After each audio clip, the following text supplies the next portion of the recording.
Estamos de volta aqui com o Gazeta Entrevista. Está conosco o deputado estadual Daniel Zen, do Partido dos Trabalhadores, presidente regional do partido, líder do governo na Assembleia, que vem falar de um tema polêmico, o Pró-Saúde. Foi aprovado o projeto de lei do deputado Raimundinho da Saúde, que tenta resgatar, restituir uma condição do Pró-Saúde, manter os empregos dos trabalhadores que têm ordem da Justiça para que sejam demitidos. O governo vinha cumprindo essa ordem, demitindo, e aí oficialmente disse que ia suspender as demissões. Aí o projeto foi aprovado. Mas, segundo o deputado, há vício de iniciativa, há inconstitucionalidade nesse projeto e será vetado pelo governador. Mas o deputado vai explicar para a gente melhor, apenas contextualizei, deputado. Enfim, como é que o governo recebe essa postura da Assembleia de aprovar esse projeto? Olha, Rogério, primeiro eu gostaria de dizer assim que o direito ele não é uma ciência exata, né? Não é uma matemática onde 2 mais 2 são 4, então cabe diversas interpretações.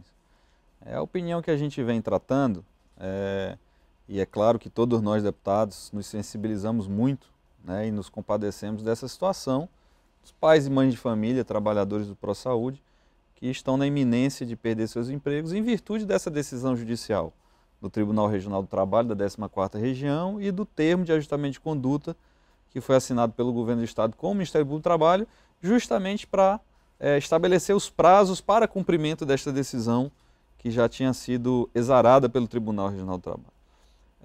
Nós tentamos construir diversas possibilidades de uma forma que conseguíssemos preservar esses postos de trabalho, sobretudo daqueles que prestaram concurso para o Pró-Saúde, mesmo sabendo que esse tipo de concurso não garante estabilidade e efetividade para esses servidores. O concurso numa paraestatal, vou citar um exemplo, como o SEBRAE, por exemplo, ele não equivale, não equipara esse servidor concursado a um servidor concursado do serviço público. O projeto de lei ele é um projeto de muito boa intuição, né? A tentativa de realmente preservar o emprego dessas pessoas e, como eu disse, além de pais e mães de família, são trabalhadores que muito têm colaborado com a saúde do Estado do Acre. Contudo, nós temos limitações na nossa Constituição do Estado. E nós, deputados, juramos defender, proteger e cumprir a Constituição do Estado, cada um de nós, no dia de nossas posses. O projeto ele tem um vício de inconstitucionalidade, que é o vício de iniciativa. É o tipo de matéria que não pode ser proposta por deputados, ela tem que ser obrigatoriamente proposta pelo chefe do Poder Executivo. Ela tem um vício de conteúdo, de mérito, na minha posição, na minha interpretação, meu modo de ver. Você não pode converter ou alterar a natureza jurídica de uma instituição, transformando de paraestatal para autarquia. Você poderia extinguir a paraestatal e, quem sabe, criar uma autarquia, o que não resolveria o problema dos trabalhadores, porque não daria para fazer a transferência automática desses servidores, mesmo aqueles que prestaram concurso. Como eu disse, o concurso prestado para uma paraestatal não gera efetividade ou estabilidade. E também tem um outro problema, que é o problema, além do vício de iniciativa e do vício do mérito, né, é o problema da lei de responsabilidade fiscal. Hoje o Estado do Acre está acima do limite prudencial de gasto com pessoal da lei de responsabilidade fiscal. E o artigo 21 da LRF diz que é nulo de pleno direito qualquer ato que afronte, né, ou que gere aumento de despesa quando o Estado está acima dos limites prudencial ou total. Ou seja, ainda que eivado de boas intenções, ainda que a ideia dos parlamentares que propuseram, relataram e votaram a favor da matéria, e aí vale ressaltar, nessa votação eu me abstive porque minha consciência não me permitia, ainda que me compadecesse da situação dos trabalhadores, votar em afronta à Constituição, assim como também o presidente da Assembleia, que nesse caso apenas cumpriu a sua obrigação de colocar as matérias que lhe chegam prontas para votar em votação. O presidente não vota. Agora todos os demais colegas entenderam que deveriam aprovar a matéria e eu lamento bastante porque é uma matéria que mesmo aprovada não vai ter eficácia em virtude de todos esses vícios de inconstitucionalidade que eu mencionei aqui. Pois é, eu entendi perfeitamente todos os seus argumentos. Agora, o deputado Raimundinho da Saúde também traz um relatório de mais de 500 páginas com argumentos jurídicos, com jurisprudência, com uma série de informações que, na opinião dele, justificam e amparam esse projeto de lei. Como é que o senhor vê isso? Olha, eu acho que ele se refere a um posicionamento do Tribunal de Contas do Estado que trata dessa questão se os gastos com o pessoal do Pró-Saúde entrariam ou não na conta dos gastos com pessoal para efeito de cumprimento ou descumprimento da lei de responsabilidade fiscal. É uma situação que tem a ver com a questão proposta, mas ele está analisando uma outra coisa. É um outro aspecto. Nesse processo, nesse parecer a que ele se refere, não está sendo avaliado se uma paraestatal pode ou não ser transformada em autarquia, também não está sendo avaliado se, uma vez podendo haver essa transformação, se os servidores concursados passariam a compor os quadros automaticamente dessa autarquia, tampouco está analisando a questão de o trabalhador concursado de uma paraestatal se ele tem estabilidade ou efetividade. Nenhum desses aspectos, que é realmente o que interessa nessa discussão desse projeto de lei que foi aprovado, foi abordado por esse parecer. O parecer está abordando tão somente a questão de se os gastos com o pessoal dos trabalhadores do ProSaúde devem ou não ingressar no cômputo dos gastos com o pessoal para efeito dos limites da lei de responsabilidade fiscal. Ou seja, tem a ver a questão? Tem, mas não é exatamente aquilo a que o projeto de lei se refere. Bem, essas minúcias jurídicas, muita gente, né, numa percepção mais superficial, não leva em consideração e tal. E o que que acontece? Quando o governo diz que vai vetar porque é inconstitucional, uma pergunta automática. Mas peraí, quando foi para aprovar o ProSaúde, o governo sancionou. E hoje o ProSaúde é um problema. Então tinha inconstitucionalidade naquela época e o governo sancionou. E agora não vai sancionar? Não é 2 pesos e 2 medidas aí? Não, Rogério, na verdade, essa questão se o ProSaúde é uma instituição que foi criada com vício ou sem vício de constitucionalidade, ela nunca foi enfrentada. Quando ele foi criado, ele funcionou durante vários anos, com todas as características, com erros, com acertos, com falhas, né, no seu transcorrer. O que acontece é que, posteriormente, veio uma decisão do Tribunal Regional do Trabalho, a partir de uma ação movida pelo Ministério Público do Trabalho, que partiu, por sua vez, de uma denúncia movida pelo Sintesac à época, né, que se contrapunha àquele modelo de contratação através do ProSaúde. É bom que se diga isso. Quem gerou esse processo são as mesmas pessoas que hoje defendem a solução, ou seja, eles que denunciaram à época o Ministério Público do Trabalho, para que o Ministério Público do Trabalho tomasse providências para que não fossem contratados trabalhadores do ProSaúde. Na verdade, a denúncia foi em relação a alguns procedimentos Exatamente. que, na opinião Então, deles, desvirtuava o que processo. Acontece? O que eu acho? Diante de uma decisão judicial, o que cabe ao Estado, assim como a Assembleia, como qualquer poder, cumpri-la, ainda que nós discordemos, contestemos, que se movam recursos. Nesse caso, a decisão transitou em julgado.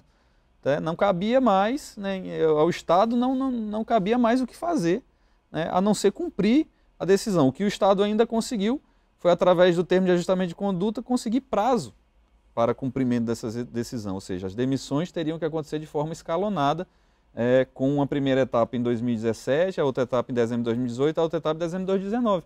E, enquanto isso, tentando buscar alternativas, realizar novos concursos públicos, né, realizar outras possibilidades para que essas pessoas também tivessem a chance de concorrer mais uma vez a uma vaga e, quem sabe, até se efetivar no serviço público, como esses 2 últimos concursos públicos foram realizados em 2013 e 2014, alguns até ainda com vagas, né, de profissionais aprovados que serão convocados. Então, são situações que vão aparecendo no decorrer. Lá, quando foi criado, né, não havia esse entendimento de que o ProSaúde era uma instituição que não poderia contratar mão de obra para prestar serviço na rede pública de saúde, né? Era o entendimento de que estava tudo ok. Posteriormente veio esse entendimento, aí não dá para contestar a decisão judicial transitada em julgado. Analisamos aqui tecnicamente a questão, mas vamos agora avaliar politicamente. Esse projeto de lei foi aprovado pela grande maioria dos deputados, acho que foram 20 votos a favor. 20 votos a favor. Pois é, incluindo a base do governo e a oposição. Perfeito. E eu acho que é uma coisa inédita, um projeto que o governo é contra ser aprovado pela Assembleia Legislativa, cujo governo tem maioria. Como é que o senhor avalia essa postura da casa? Olha, o governo não é contra, em princípio, o projeto. A questão aí é eminentemente jurídica, né? O governador não pode sancionar uma matéria que se sabe inconstitucional sob pena de responder por crime de responsabilidade, né? Sobretudo porque é uma matéria que ofende ao artigo 21 da LRF, que prevê penalidade pelo seu descumprimento. Então não é uma questão política, de o governador querer ou não querer. A questão aí é de não poder, né? É de não poder atropelar a Constituição, ainda que os motivos sejam nobres. E qual é a nobreza do motivo? salvar o emprego das pessoas. Mas a verdade, ela dói. E muitas vezes, eu acredito que pode ser que tenha sido isso. Quem sou eu para julgar a conduta dos meus colegas? Não estou aqui para apontar o dedo para ninguém. Mas não é todo mundo que aguenta uma pressão ali na vinda da Galeria do Povo. Você sabe disso, você é jornalista que cobre ali. E ontem tinha muita gente. E ontem a casa estava tomada por trabalhadores do ProSaúde, todos muito emotivos, naturalmente emocionados, né, e perturbados com essa iminência da perda dos seus empregos. E muitos deputados, talvez querendo agradar ou com a boa intenção de ajudar, acabaram votando numa matéria que não tem condição jurídica nenhuma de prosperar. Agora, o deputado Raimundinho da Saúde, que apresentou esse projeto, que liderou esse movimento, de certa forma ele afronta a liderança da Frente Popular. Como é que o senhor analisa esse comportamento? Vocês já chamaram o deputado para uma conversa? Olha, cada deputado tem sua autonomia, né, para definir o seu comportamento, para votar conforme suas convicções. Ontem, da parte da liderança do governo, nós liberamos a bancada para votar conforme a orientação dos seus partidos, né, para que conversasse cada parlamentar com o líder dos seus partidos e votasse conforme o seu entendimento. Então vai muito também dessa convicção. E fizemos isso justamente porque a matéria é polêmica e é uma matéria controversa, né? Como eu disse aqui no começo, direito não é matemática, né? Então restam dúvidas, pairam dúvidas.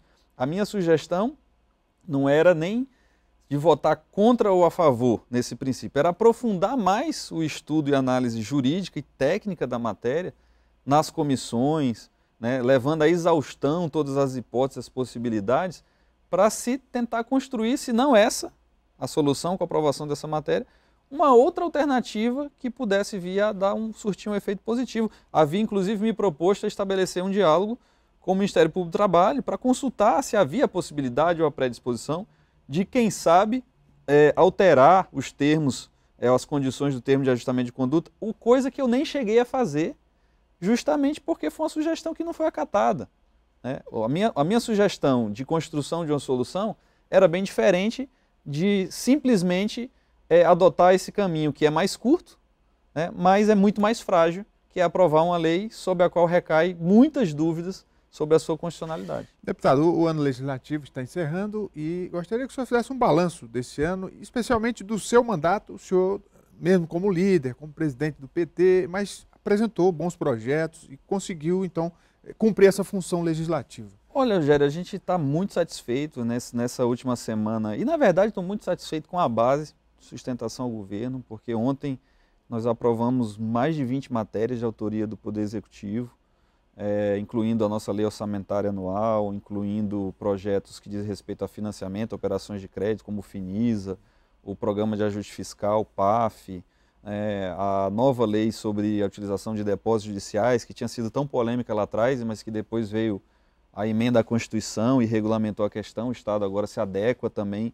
a essa emenda à Constituição Federal. Muitas matérias importantes, algumas delas polêmicas, e todas foram aprovadas, e eu aproveito até o espaço aqui do programa para agradecer todos os deputados da base, né, pelo empenho, pela dedicação, né, por a gente ter conseguido, nesse ano de 2017, ter aprovado mais de 70 matérias de autoria do Poder Executivo, fora as matérias de nossa autoria. E aí, com relação ao nosso mandato, nós tivemos uma alegria muito grande nessas últimas semanas, que aprovamos, por exemplo, a lei que assegura a meia jornada para pessoas que têm sob a sua guarda, tutela ou curatela, pessoas com deficiência. A gente sabe da dificuldade que é para um pai e para uma mãe que tem que cuidar de um filho com deficiência ou de um idoso, por exemplo, que sofreu um AVC e que precisa de ajuda para tomar banho, para trocar de roupa, para ser conduzido para uma fisioterapia, uma consulta médica, um exame, e isso toma o tempo da pessoa, a pessoa acaba tendo que faltar ao trabalho, conversar com o chefe para melhorar o horário e tudo. Isso vai trazendo constrangimento e desgaste profissional para essas pessoas. À medida que a gente regulamenta melhor, era um direito que já existia, mas que era só para quem tem a deficiência ou para filhos, e a gente estendeu esse direito também para quem tem sob sua guarda, né, pessoas idosas, né, não só com deficiência, mas também com mobilidade reduzida, que foi uma novidade da nossa lei. A gente aprovou também o direito de extensão da licença maternidade para mães que têm bebês prematuros, ou seja, aquele período que o neném passa na incubadora, que ele passa internado, que acaba que é um tempo que está sendo subtraído do convívio da mãe, a gente vai conseguir alterar o Estatuto do Servidor Público Estadual para que esse tempo seja somado lá no final da licença maternidade, de modo que as mães não fiquem prejudicadas, né, desse convívio inicial nos primeiros 6 meses de vida das crianças. E quem nasce prematuro, a gente sabe, tem todo um cuidado extra, né, todo um cuidado especial até atingir a idade cronológica de maturação fetal, né, da criança. E tantos outros projetos, a criação das escolas, a efetivação como lei agora dessa experiência bonita que nós estamos fazendo aí na educação, que são as escolas de tempo integral. Agora é lei, né, foi aprovada, não tem risco de voltar atrás, né, nessa experiência que começou nesse ano. Aprovamos a lei também que eu ajudei a redigir junto com o comando da Polícia Militar, do Bombeiro Militar, que é a criação dos colégios militares.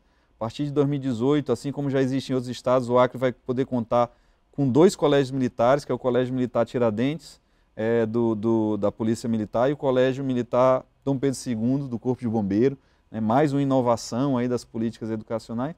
E várias outras matérias, né, foram dezenas de indicações, requerimentos, anteprojeto de lei que a gente apresentou nesse ano. De modo que eu estou muito satisfeito, Rogério, tanto com a nossa atuação do mandato, mas também não posso deixar de agradecer mais uma vez aos nossos companheiros de bancada, que se demonstraram sempre muito leais e muito solícitos e aptos a aprovar todas as matérias do Executivo. Agora, é claro que não dá para ter 100%, né, de consenso, né? Essa matéria do ProSaúde é uma matéria que... pensando que ano que vem, deputado, tem eleição. Exato. E aí a coisa vai se afunilar e o debate vai esquentar. Com certeza. Do pescoço para baixo é canela. Eu acho que não, Jair. Assim, às vezes a gente se excede, eu mesmo já me excedi algumas vezes na tribuna, é o calor do debate, às vezes a gente se incomoda um pouco mais com a fala mais enfática de um colega, a recíproca é verdadeira, às vezes a gente tem uma fala um pouco mais dura, os colegas também se incomodam e acabam rebatendo num tom acima, mas isso são exceções, graças a Deus, né? É próprio do debate público, né? Num debate, num duelo verbal, a gente às vezes acaba cometendo excessos mesmo, mas graças a Deus todos os colegas têm tido a hombridade e a humildade de reconhecer isso quando esse excesso comete, de se desculpar com o colega, né, e de tentar travar o debate no mais alto nível, mesmo com todas as divergências que nós temos entre bancada de situação e bancada de oposição. Agora, o balanço geral, tirando um ou outro episódio que acontece ali, é muito positivo, né? A Assembleia aí está de parabéns por todo esse ano, os trabalhos fluíram, as matérias aconteceram, os debates também aconteceram livremente, democraticamente, e a gente deve muito isso à atuação sempre imparcial, sempre muito zelosa e democrática do nosso presidente, deputado Ney Morim, a quem eu também agradeço aqui de público e mando um abraço pelo papel destacado que ele vem cumprindo à frente daquela casa. Muito bem, conversei aqui com o deputado estadual Daniel Zen, do Partido dos Trabalhadores. Obrigado, deputado. Obrigado, Rogério. Daqui a pouco a gente volta depois do intervalo. É só um instante, até já.